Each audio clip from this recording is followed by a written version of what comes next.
It's the Bulls Podcast, Episode 1. The Chicago Bulls select Wendell Carter Jr. from Duke University. The stars aligned, and there's an opportunity presented itself, and it just fit perfectly. So the contract, was, took care of itself, but it was more like the stars aligned. There's no better way to start off with a team that you can grow with, especially being so young and guys that's my age. We can see each other build memories, and that's what I'm looking forward to. Hey, Bulls Nation. Welcome to the Chicago Bulls Podcast. The Bulls Podcast, the official podcast for the Chicago Bulls fans. It's where we'll be bringing you the latest news, reviews, rants, and opinions on the players, coaches, and front office of the Chicago Bulls. I'm your host, Marcus Couch, and with me, it's my great honor to welcome my co-host coming direct from the Radical Creator Studios in the heart of Chi-Town. It's Wyse Black. Yo. What's up to all my Bull lifers out there, man? Hey, yo, as my man Marcus said, I go by the name Wyse Black, and I have a YouTube channel dedicated to Bulls content. And I have some people who ask me why I started the channel, and I just let them know it's because there would be times where I wouldn't hear just current news about the Chicago Bulls, even at times like this during the off season. And I just wanted to be that sliver of hope that would give us something to look forward to come the next season, and just more and more content apart from what we get from articles and things such as that. So I'm really happy that my man Marcus reached out to me to do this podcast. I'm super stoked, and I'm just ready to get the ball rolling, man. Let's go. Just a brief aside as we get started here on episode 1. I just kind of had one of those moments that bands get when they look on YouTube and they find their new replacement singer or guitarist. I had a vision for this podcast, and I've been sitting on this domain, Bulls Podcast, for at least 5 years, waiting for the right person to come along.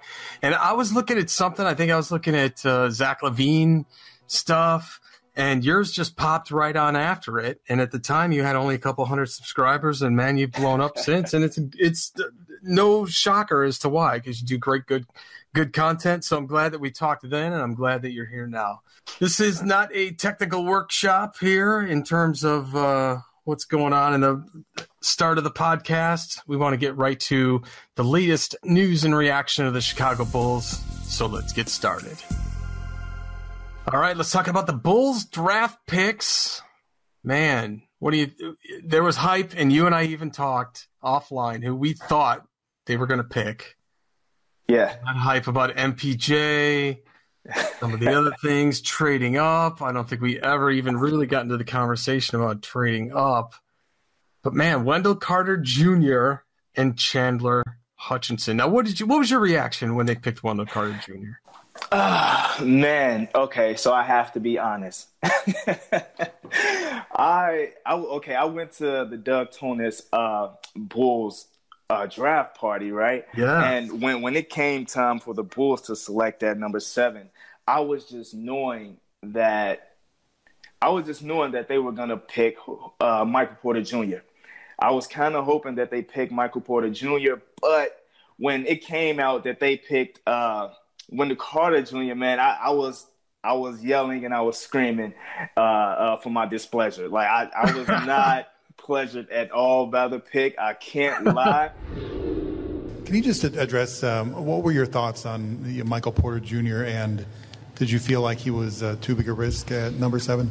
Well, first of all, we spent some time with Mike. He's a great young man, and we're not going to talk about things medically, those type of things.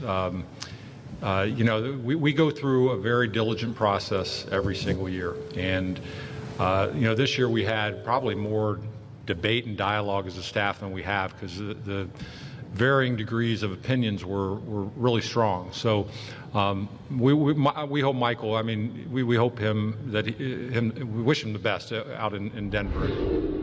First, I thought their answer was pretty diplomatic when they were in the press conference about the draft. They were basically like, yeah, we saw his medical records, and he's a really nice guy, and we wish him really a lot of luck. Exactly. Exactly. You know what? You knew something was up, right? Exactly. And you know what? That's why I couldn't be mad. Like I said that before. Like if the front office doesn't pick him, then I know that means that his medicals didn't check Garm out, right? Like because if everything did look good and if everything did go well, medical wise, I think they would have grabbed him. I definitely think they would have taken him. And obviously, looking at him having this second back surgery just a couple of weeks ago, Garm Pax were right, man. And Michael Porter Jr. is 6'10". Usually, guys that are that big, those back injuries, they kind of stick with them, man. They don't go away that easily. So we have to applaud them with that one. Take that fire Garpax sign down. Take him down, people. Is it still up? Is it still over there on Lake Street? I don't think so, but I'm sure people still got them in their rooms and in their I know I have avatars. Yeah. But I have to say, I have to put my foot in my mouth, man. This kid, Wendell Carter Jr., he looks amazing. If you ask me, even comparing him to the likes of like DeAndre Ayton, Mo Bamba, get him out of here. He's blowing him out of the water. And even guys like Jaren Jackson Jr. Now, I don't want to get too hyped up just because this was the summer league, so I'm going to pipe myself down. But this kid just looks like he has everything. He looks like he's ready for the NBA right now. He has all of the intangibles, and he looks like he's just poised for the NBA. When I watch him on the court, he doesn't look like he has the nervous jitters, and he looks like he's just been there and done that, man. I'm really hyped about Wendell Carter Jr. Yeah, you got to be careful in Summer League because if we were really basing NBA careers on Summer League, we'd all be rooting for Denzel Valentine, to be an MVP by now, right? Exactly. He's Summer League king, but man, he hasn't done anything since then. Nothing. Sad. With the 22nd pick in the 2018 NBA Draft, the Chicago Bulls select Chandler Hutchison from Boise State University.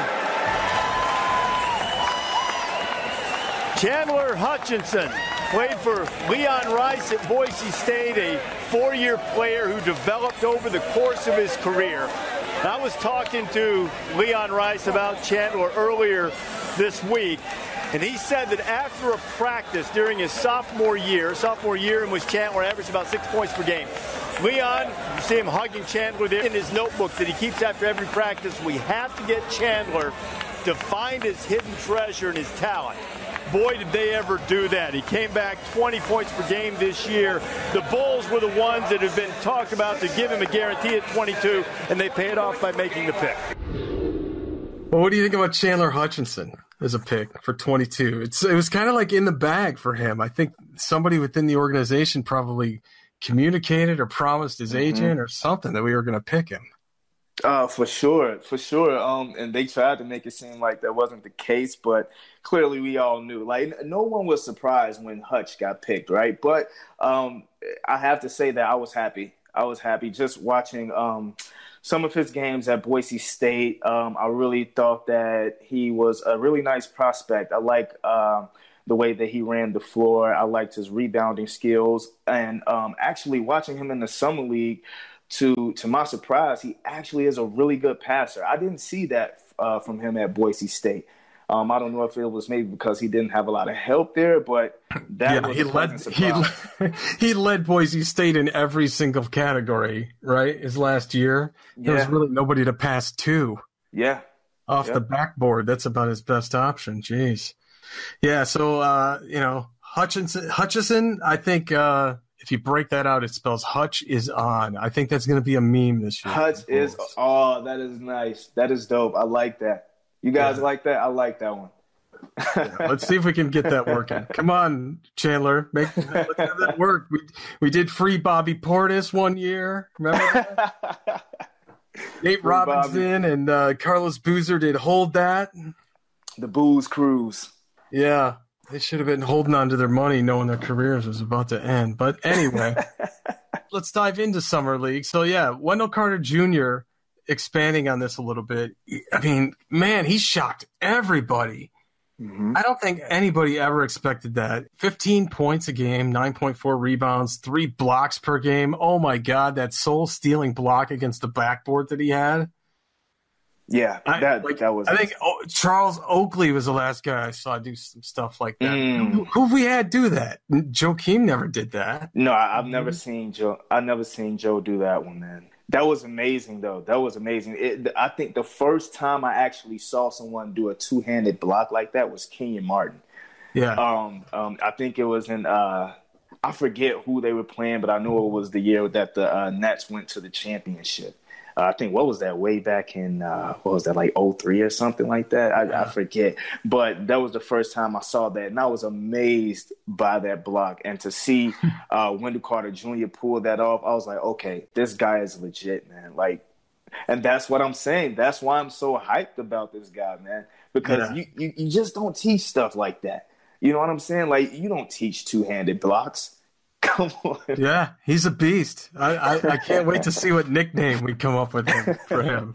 It's going to happen as the year goes on. We're going to have to come up with some. So Hutch is on. He was on for a little while. He averaged 11 points, 7 rebounds, though I noticed he was kind of too willing to pass sometimes, maybe. Yes. But, he seemed like he was running the show at Boise, but maybe he was a little hesitant at this level, but I think he's going to move along as things progress, No, definitely. I think that it's the level of competition change that kind of was the difference for Chandler Hutchison. I think when he came and he was playing in this year's Summer League he tried to kind of stick to that role that he had at Boise State, but he saw that he was playing with players that were a lot more talented. So I felt like he tried to step out of his element a little bit, and he was a little bit too passive. He passed up on a lot of open layups that he should have just taken the shot for. But I think he's definitely gonna get that in order. And I also, one thing with Hutch too, I think he definitely needs to tighten up that handling, that ball handling. I saw him getting ripped. Yeah, he had a couple drops too. Yeah, exactly. Where he just lost the ball, right? But I attribute that to just the nervous jitters, man. I think that he's going to together once they start running a real system with Fred and everything like that. I'm hoping that they do. I believe from the draft to Summer League, what was it, a week or two? Not even? Yeah, exactly, man. It's like, here, man, here's your uniform. Get in there. They were thrown to the Wolves. Yeah. But they did good. And then the star of the entire team, thank God this is his last Summer League. AB Smooth, I like to call him. Man, I love the man. He's awesome. So he averaged a team best 21 a game. He had as high as, I think, 25 or something in one. Man, no, actually, I think he had 32 in one game. Did he have 32? Yes, legit. So he's improved a lot in his passing, but he just stands there and waits for the ball to come back to him when he passes the ball. That's the biggest thing that I saw. A little Russell Westbrook going on there. Yeah, it's like, come on, man, just move around, shift around, set a screen, set a pick, do something. Yeah, but. Come on. I mean, we kind of saw this at the tail end of last year where he was a little microwave, right? Little Vinnie Johnson syndrome coming on here. He was a little Nate Robinson in him. He was just kind of that guy who could just pick it up and lay it in the hole. And any way you can do it, man, the guy's got some lift. He can jump through the building. He's really tricky in terms of body movement, getting his shot up. He's got it all. So he's just got to develop. And I hope he gets some time, maybe in front of Denzel Valentine. Who knows? Oh, man, things have not been boding well for Denzel. But to stick to AB for now, I felt like it was a long time coming. But you know what? As a matter of fact, I felt like it was a very humbling experience for Antonio Blakeney. Just, sticking in the G League and having to grind his way into the NBA. I feel like now that he actually is in the league, he won't take it for granted. Like I feel like some players do. I think that he's going to actually take his craft seriously, and I think he's going to actually make his minutes count, man. I think he's really going to listen to Fred and try to be a team player because he does have a lot of talent, man. He has a lot of scoring talent. I really like his first step, his burst. He has really good athleticism as well. He can actually boom it on some people from time to time. And he's just a fill him up, man. He's just a filler-upper.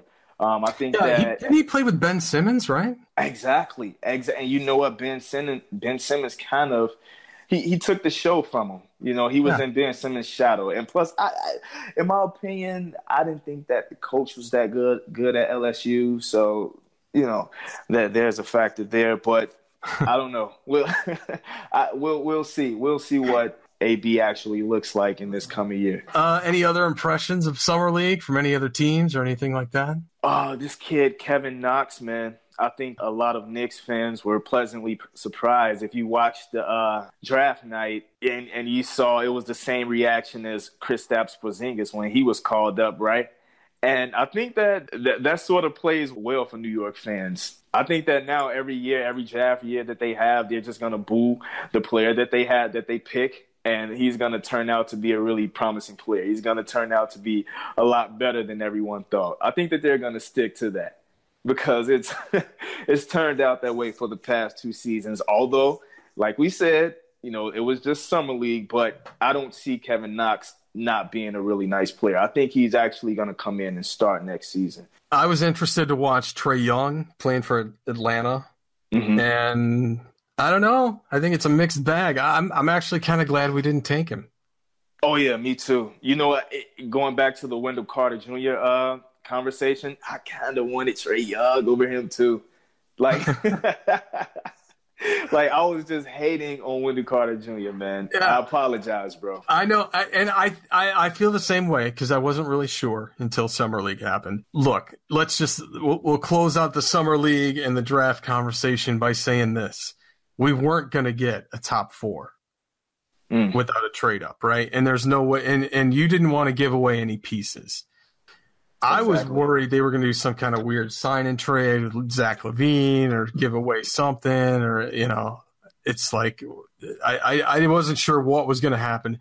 Thank God they sat on their hands. They put the phone off the hook and they didn't do anything. They just picked the best guy on the board. And I think that we stole him. I really do. I agree. I think that in terms of like moving up, I think that they could have moved up and like tried to get Jaren Jackson Jr. Like, who do you think that they were going after if they would have moved up? Because remember, in that press conference, they actually said that was an option.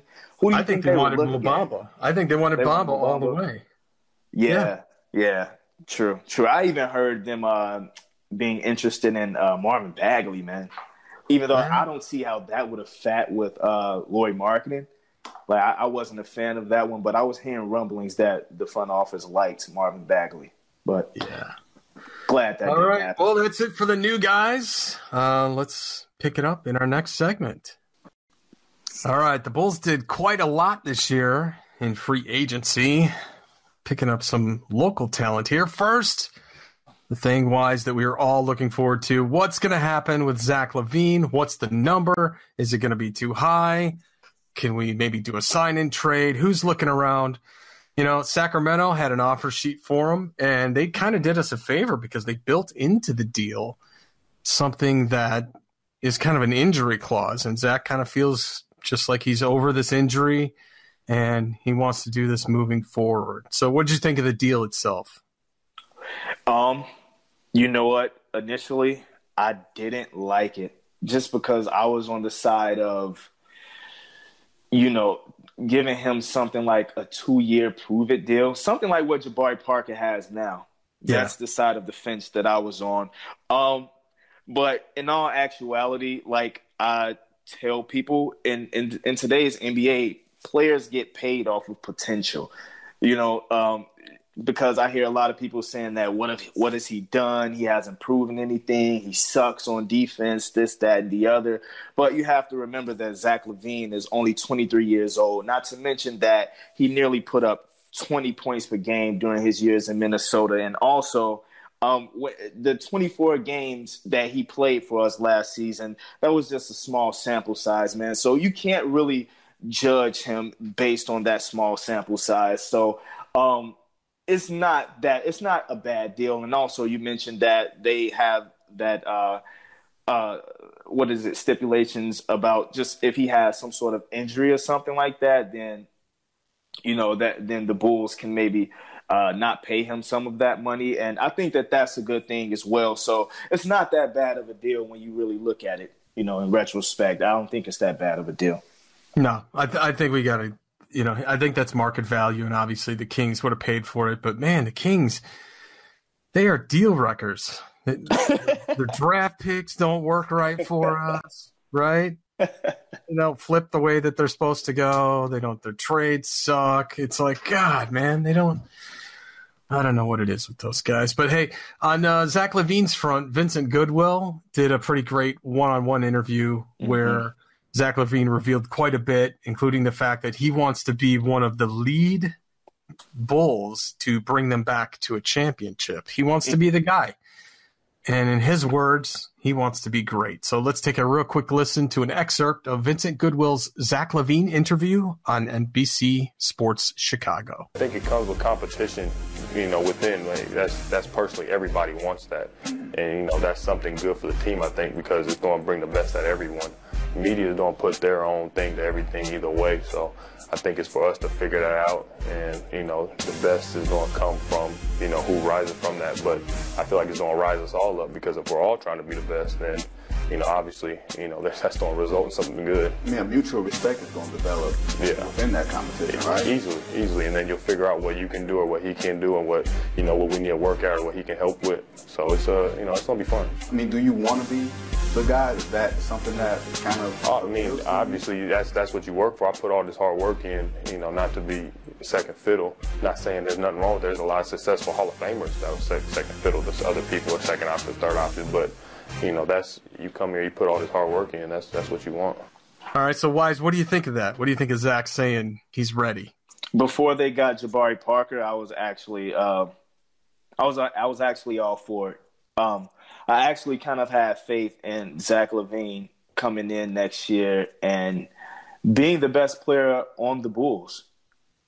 And I know that may not be a popular take just because Lauri Markkanen is looking like the best player right now, but I feel like Zach LaVine is a very motivated guy. I think that he has a huge ego, but in a good way. And I just thought that he would come in and actually prove to everyone why the Bulls picked him up in that Jimmy Butler deal. But now that they've signed Jabari Parker, I think that they're kind of going to clash, man. My take is this, and I saw that interview, and then I went, is he the man? Mm-hmm. And then I went back and I watched the highlights of the Bulls versus the Minnesota Timberwolves when Jimmy and Taj and everybody came back and played in the United Center. Zach went off for 35, had the game-winning steal, right? Game-winning free throws at the end when Jimmy fouled him on the three-point line. Can he be the man like that? I think he can. He's just got to rise to the moment, There you go. Next, we got Jabari Parker. Man, this one shot out of left field for me. Were you surprised? Very, man. I was very surprised. Even when the talks started just about, Jabari Parker not wanting to be in Milwaukee anymore, I didn't think that the Bulls would be interested. I really didn't. I didn't think that they were going to call Jabari Parker up, but they actually did, man. So we have to see what happens with it. So coming back from 2 torn ACLs, which is the scourge of every Chicago Bulls fan out there. Jabari coming back suffered from the rise of Giannis in Milwaukee. He did. And it's just, that's the problem. He just became second fiddle there. He's going to move over to the 3 for the Bulls, which again, you said that may cause clashes. It may not. I don't know if he can make that switch back to what he did in his college days. It's an interesting proposition. Exactly. And even speaking about, just him playing second fiddle to Giannis, I think that's kind of what hindered his game too, man. I feel like Jabari Parker kind of let his ego get in the way a little bit, and it wasn't his fault necessarily, having the two knee injuries that hindered him from like reaching his full potential. But I think that he was a little salty, if you ask me. I feel like Jabari Parker wanted to be the best player on that Milwaukee team because he was the number 2 overall pick, right? Giannis was like number 15, if I'm not mistaken. So it just wasn't a good look in Jabari's eyes of me. Speaking about him sliding down to the 3 for us. Now, I don't know about this one just because of Jabari Parker's size right now. As I said before, I think that if Jabari Parker could slim down some, I think that would play out really well for him. I think that he'd get quicker on his feet, although he's really, really quick on his feet for a big man. I will give him that. But for about 85% of Jabari Parker's career in Milwaukee, he played the 4 position. And obviously, those guys are a lot slower than guys such as LeBron James, Kevin Durant, Paul George, players who he's going to be sticking, who he's going to be playing against. So I think it would really bode well for Jabari Parker to slim down if he's going to play some 3-ball for us. And as far as his offensive game and everything like that, I think that that's going to be up to Coach Fred Hoiberg. I think that Jabari Parker he actually has some really nice tools on offense, but it's just all about how they're used, just from an X's and O's standpoint. So the deal is $20 million a year, 2 years. It's 1 year guaranteed. Second year is a team option. Totally protects us as far as if he is not going to perform the way that he should in year 1, we can get rid of him for year 2, free up a lot of cap space. But this deal is still cap friendly because it does allow us to sign somebody for a max deal next year when the cap goes up. So Yep. If Jabari goes off, then we can get him a running mate to play with Lowry and the rest of the guys. That's going to be fun. Then you fast forward to the press conference, and you get a question to Jabari about Derrick Rose. Let's listen to that clip real quick. John Greenberg from The Athletic again. I know you had your own career and stuff to worry about, but as a Bulls fan, what did you think of kind of the rise and fall, like what happened with Derrick and seeing how high he went and then kind of how low things got? How did you look at it from afar? I mean, Derrick had no lows. He didn't, because he still maintained. And, Derrick is a legend, no matter what. Like, I don't like how you explain that. Oh, I meant just how the injuries and stuff. No rise and falls. Injuries is a part of life.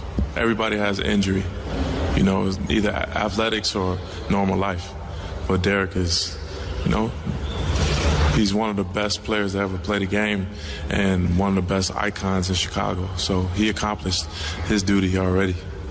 So, yeah, Jabari is having no disrespect for his hero, Derrick Rose. I think, you know what? It's funny that I think brought a tidal wave on Twitter and everywhere else of love for D Rose. It did, man. It did. You forgot, man. He was a legend, and he still is. And he's still, man, Derrick Rose was a god in Chicago, especially during that 2011 MVP season. I feel like Jabari Parker was right in his defense of Derrick Rose. And I feel like that reporter, he kind of tried to draw some sort of a parallel there. And it's kind of how I looked at it, just because their careers are sort of playing out similarly.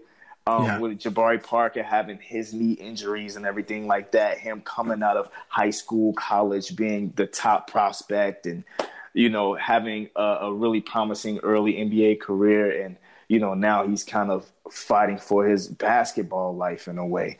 So it kind of was a cryptic question, if you ask me. So I think that was another reason why Jabari Parker was so defensive, Yeah, the one thing that I liked out of that answer was he said injuries are a part of life. There's no highs or lows. Oh, yeah. Whether you're an athlete or just a construction worker or a normal person going about your day, injuries are a part of life, and you pick up and you move on. And that was pretty inspirational. I like that about him. For sure. But then he gets on a radio interview even though, you said it, I said it, everybody, reporters said it, they asked Fred about it. Jabari, are you going to play defense? And here's what he said. I just stick to my strengths, look at everybody in the league. They don't pay players to play defense. There's only two people historically to play defense. I'm not going to say that I won't, but to say that's a weakness is like saying that's everybody's weakness. Because I scored 30s and 20s on a lot of guys who say they play defense. Players don't get paid to play defense. I guess that's just the way it is nowadays, right, man? Yeah. That like, he's not lying, is he? Like, he isn't lying. No. In a way, he isn't lying. You have players who do get paid for their defense. Players such as Marcus Smart, who just got paid. Who's the shooting guard for Oklahoma City? Yeah. I forget his name, but like he's a staple defensive player on their team, and I think it actually hurt OKC last year not having him there. But defense, you definitely need defense.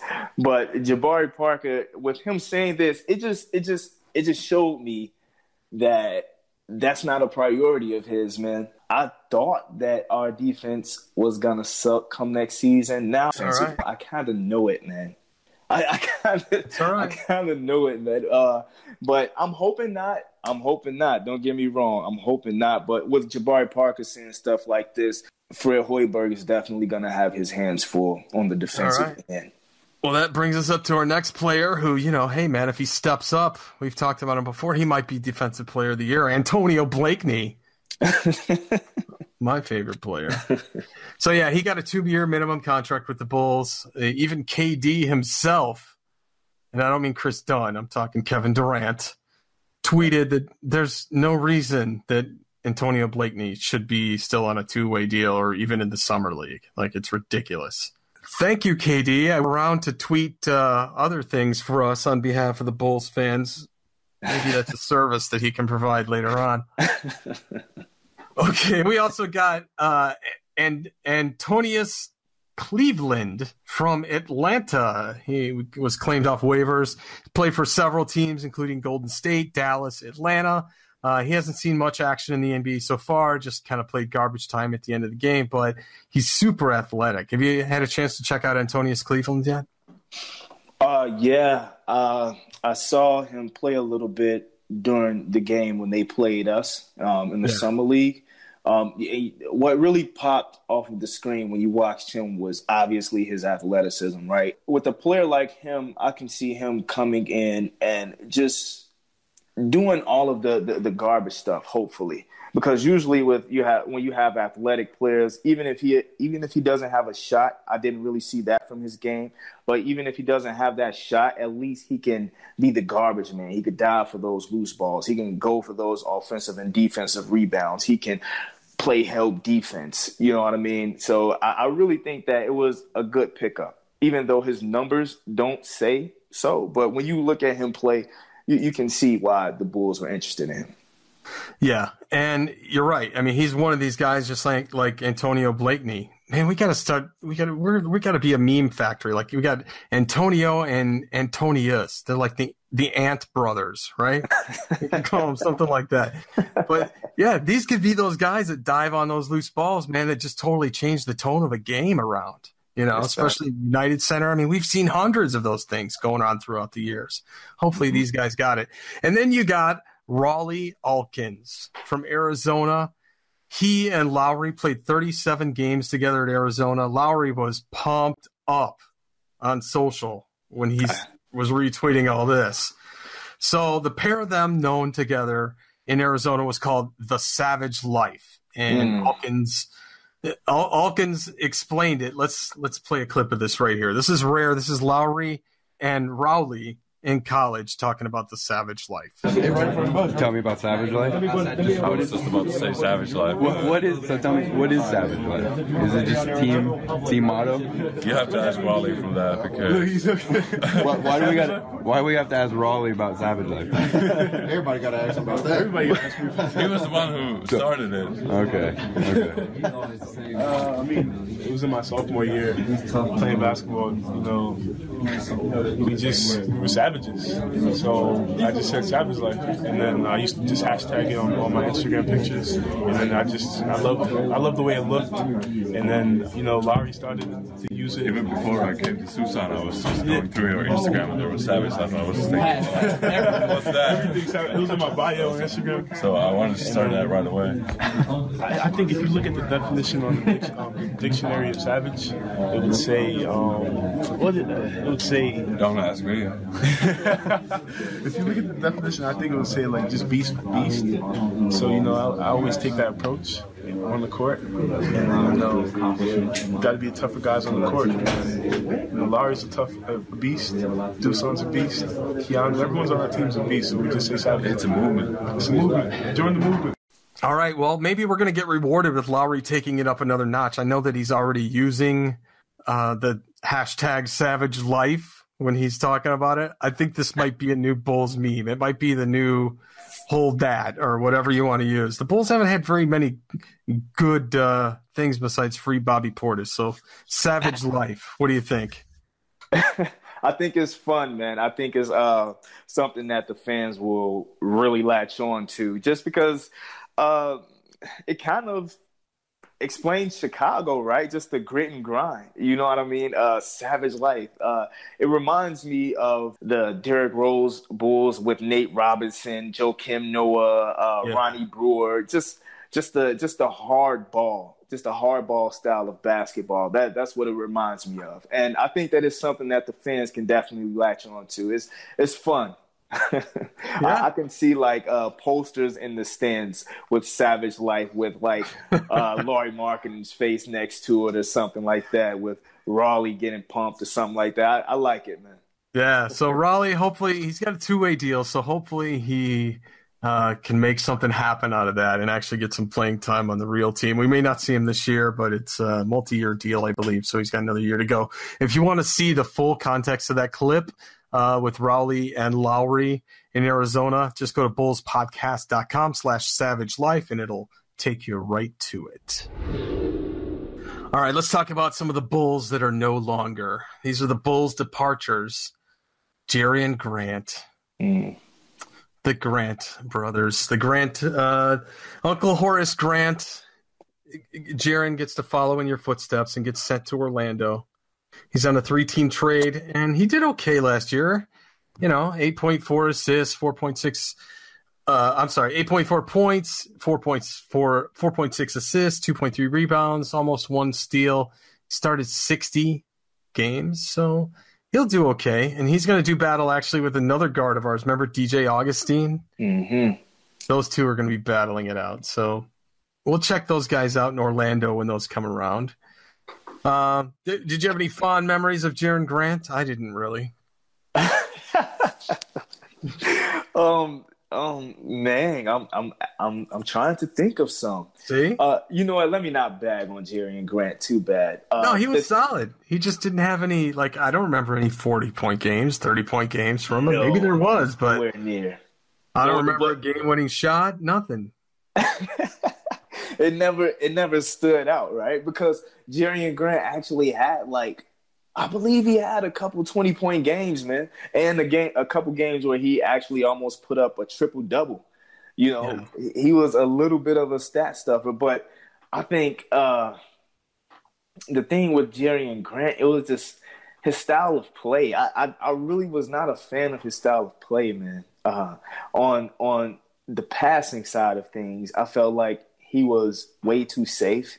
He would get assists, but it would be really easy assists, on a fast break or, off of a handoff or something like that. He would never throw a dime where you would be oh, that was a nice pass. You know what I mean? And he would just get his points kind of in garbage time when it really didn't matter. And I don't know, Jerry and Grant just wasn't a sexy player to me, man. Yeah, and he's got to go against that stood out. He's going against DJ Augustine, who we know, man, that guy has a bounce pass like nobody. Remember him and Joe just tearing people up? God. DJ was nice. I actually liked DJ Augustine when he was here. Yeah. He's a scrappy dude. He can play. Speaking of guys who may be scrappy but can't play, Paul Zipser out of here. Back in June, Paul did this interview with a German newspaper saying that he'd probably not be back in a Bulls uniform. And thankfully, Paul, you're a psychic because your prediction finally came true. Too bad you couldn't predict any free throws in the process. So far, nobody has picked up Zipser in free agency. This is probably the last that we'll hear of Paul Zipser. What do you think, Wyse? It's sad, man. It's sad for Paul Zipser just because I actually liked him in his rookie year, man. He was a player who didn't do anything great, but he can do everything okay. He was average at everything. And you know what? That's probably the reason he's looking to be on his way out of the league now, just because he doesn't have that one thing that he's great at. You know, you have certain players who have that one niche, and that's kind of what gets them paid, right? That's kind of what keeps them on the roster. But with Paul Zipser, he never honed any skill, you know? Yeah. And come this season, or just this past season, he really digressed, and he blamed it on this whole rebuilding season and everything like that, but it's not necessarily true, man. This guy played like 54 games, so that's a huge sample size. It was just on him, Paul. He didn't improve. It was his fault. What? And he never yelled when he never yelled when he dunked. All the never had the fire, man. Come on, man. All the great Chicago big guys yell when they dunk. Look at Taj. Great yell. Great dunk yell. Right? Joakim Noah. Great yell. Yeah, Boozer. Boozer even yelled. Boozer would yell when he made a free throw. Come on. All right. Finally, Ryan Arcidiacono. Oh, man. He had a great time in Summer League this year. Archie. Good. You know? Yeah. But they had to let him go. They had to make some room. But I'm sure we're going to see him around the league for the next few years. In his time with the Bulls last year, he played 24 games, 12.7 minutes a game, 2 points, 41.5% free. Field goal percentage, 1 rebound, 1.5 assists. He was also seen throughout the season in the G League. Okay. Ryan was good, but not good enough, right? Not good enough. Yeah, pretty much sums that up. Just not good enough. I really liked him personally, but just not good enough. And then, questions that I have for the rest of the team. Why have we not dumped Cameron Payne yet? CP22. Why not? Okay, I get why a lot of people don't like Cam Payne. It's because he's kind of a goofy guy. He dances, and when he was wheeling himself around on the little scooter thing, he was a joke. You know what I mean? But if you ask me, in the small sample of games that he played in this past season, he actually looked pretty decent. He looked serviceable. He averaged 8.8 points, 4.5 assists, and 2.8 rebounds on 40% shooting and 38 from three. So those aren't bad numbers for a backup point guard, man. I just think that he needs a larger sample size. He needs a larger sample size. He needs a larger protein shake and put on some bulk, man. Some weight. Come on. True, does he look soft? He just looks soft. Like he doesn't have any definite. He doesn't look like an NBA athlete. He just doesn't. I don't know why. He just looks like some guy they pulled off the stands. You know what? And not even to compare him to this guy in no way. But AI said he never lift weights ever. Allen Iverson, he said he never lift weights. So, sometimes, and then even look at players like KD.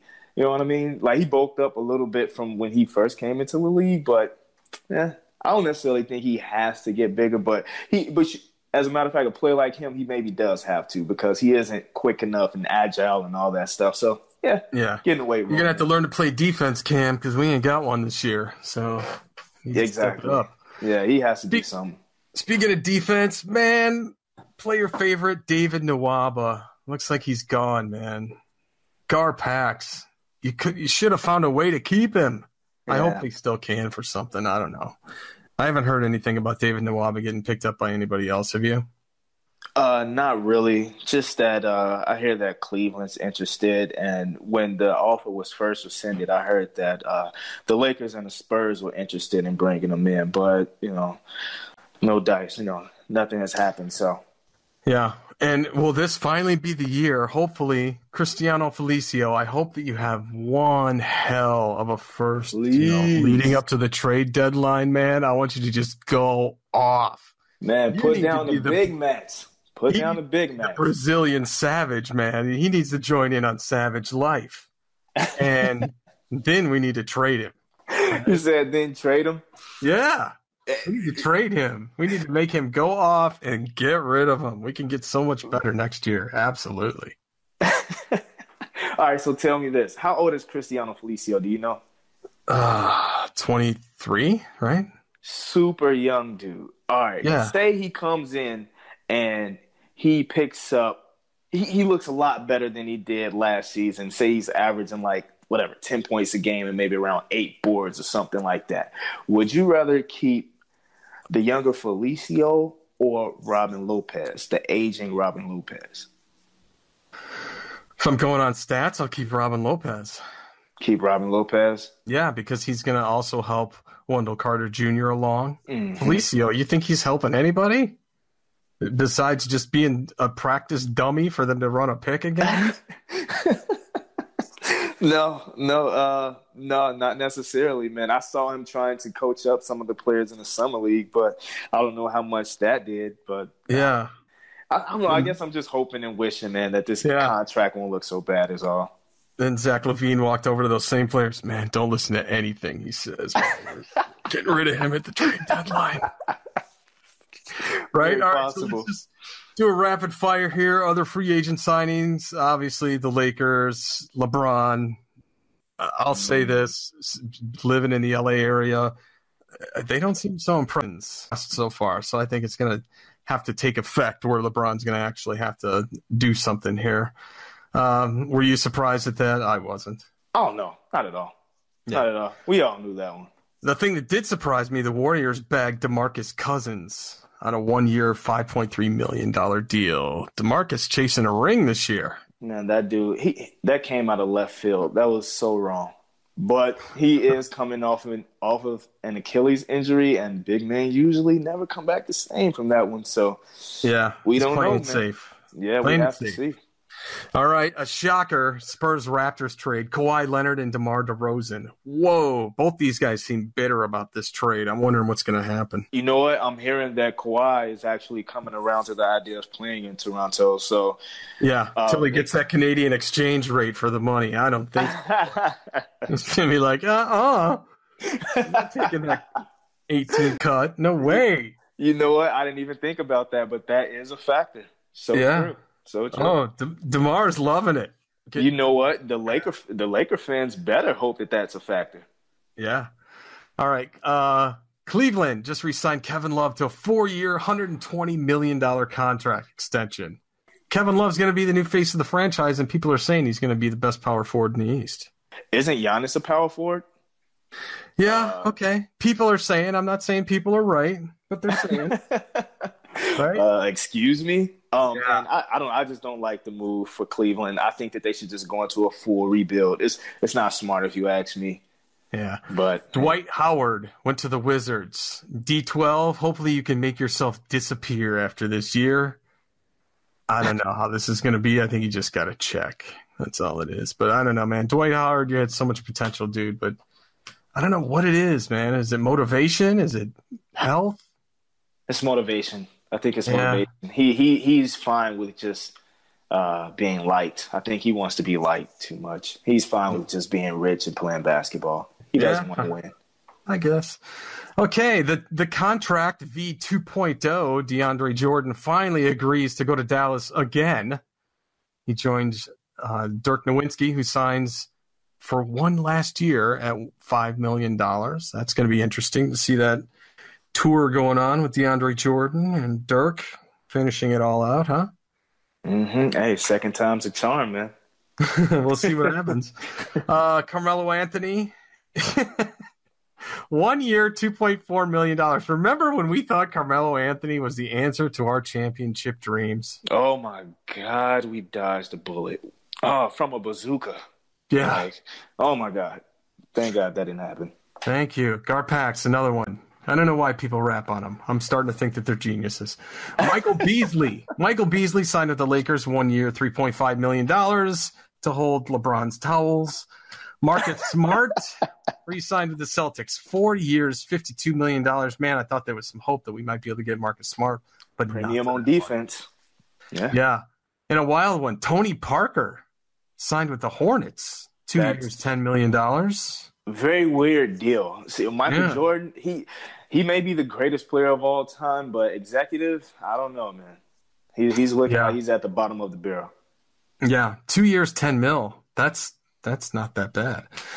Devin Booker signed an extension. Yeah, with the Phoenix Suns, 5 years, $158 million. My God, they're not going to have cap room for a long time.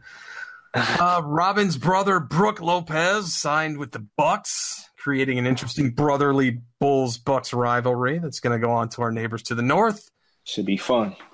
Yeah, and Zaza Pachulia signed with the Pistons, joining Blake Griffin, and they are talking about Bad Boys 3.0. I don't see it, but one can hope. Hey, man, hopefully. Blake Griffin's got a hell of a right hook, as you know, by that guy that he punched a couple years ago. All right, the Bulls' preseason schedule was just announced. The first game is September 30th. Wyse, check it out. Sunday, September 30th versus the New Orleans Pelicans. It's going to be the return, the rematch between Nikola Mirotic and Bobby Portis. The battle is on. Hey, that should be one to see. Everyone has to mark this one on their calendar, man. Yeah, I think that hopefully Fred will give Bobby some nice tick, especially when Mirotic is in. I really want to see them go at it. I do too. And Nico shaved his beard, so he's going to be harder to spot on the court like he used to be. Just look for the big floating beard that's avoiding passing the ball. But all right, Wednesday, October 3rd, the Milwaukee Bucks, the aforementioned Lopez brothers, will face off, and Jabari gets to go back to Milwaukee and face this old team. I'm sure that one's going to be pretty fun. Monday, October 8th, Charlotte Hornets. We're going to see Tony Parker and our first look at Miles Bridges. Mm-hmm. This is where the buyer's remorse is going to start setting in for you, right? Mm-hmm. Wednesday, October 10th, we got the Indiana Pacers. We got the Holiday brothers, pending if Justin Holiday is still on the payroll. I like this kid, Aaron Holiday. I really want to see what he turns out to be. The Holiday family, they have some really nice genes, man. You got to respect those families that got a lot going on in terms of NBA presence down the generations and brothers and all that kind of stuff. That stuff's going to continue. Yep. And then we got Friday, October 12th. That'll be the last preseason game versus the Denver Nuggets. And we might be able to see Michael Porter Jr. in his back brace. Huh? Hey, man, I think you're going to anger a lot of MPJ fans. And a lot of them are Bulls fans, man. So, all right. MPJ, prove me wrong, brother. Please prove me wrong. What? I hope he doesn't. I know that that's bad to say, but I hope he doesn't. Yeah. Sorry, MPJ. We're pulling for you. I hope that he's a really good NBA player, but I just hope he's not better than WCJ. Yeah. I hope WCJ dunks on him and breaks his back in the process just from the shock. His vertebrae just pops right back out again. Bobby Portis comes over and punches it right back into place. And he's healed. All right, that's going to do it for us. All of the links to get in touch with us are at bullspodcast.com/social. We're at Bulls Podcast on Twitter and Instagram. Come and join the conversation in all new Bulls Podcast Facebook group. Go to bullspodcast.com/Facebook and you'll be taken right to the group page where you can join and chat with us. We're just starting things out on social media, so your support right now is super critical. Please help us out with that. The next show, we're going to to be giving a player-by-player rundown of the entire Bulls roster, listing out everything that we think they need to do to make improvements this season. And I'm going to play around with the trade machine. I know you are too. We're going to do some wild mid-season player trade proposals that might be kind of controversial, but they would be game changers for the Bulls roster, at least in our opinion. And you're going to get the predictions for which Chicago Bulls we think will make the All-Star team this year. And just a quick reminder before we go, remember to subscribe to the podcast. Go to bullspodcast.com/subscribe for links to everything you need to get to know about the show, and it'll be delivered to you on a regular basis. That's it for this episode. We will see you next time on the Bulls Podcast. Go Bulls. Go Bulls.